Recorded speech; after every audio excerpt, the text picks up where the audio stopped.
Makamu wa rais wa Marekani JD Vance ameondoka nchini Pakistan baada ya mazungumzo muhimu kati ya United States na Iran kumalizika bila kufikia makubaliano.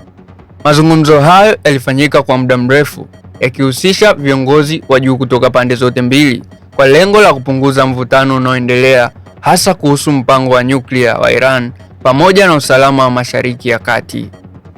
Kwa mujibu wa taarifa zilizotolewa, upande wa Marekani uliweka msimamo mkali ukitaka Iran kusimamisha kabisa shughuli zake za nyuklia.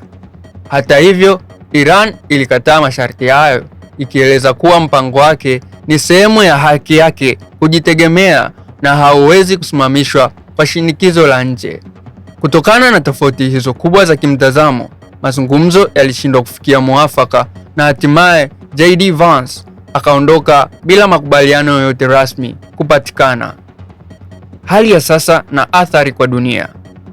Kuvunjika kwa mazungumzo haya kumeongeza hofu ya kuendelea kwa mvutano wa kijeshi katika eneo la Mashariki ya Kati. Wachambuzi wanaeleza kuwa hali hii inaweza kusababisha ongezeko la mashambulizi ya pande mbalimbali, hasa kupitia washirika wake wa kanda.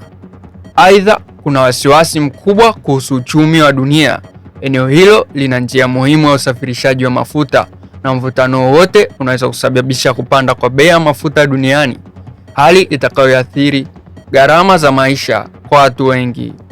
Pia, jumuiya ya kimataifa inaendelea kufuatilia kwa karibu, huku juhudi za kidiplomasia zikitarajiwa kuendelea ili kuzuia hali hii isiende kuwa mbaya zaidi.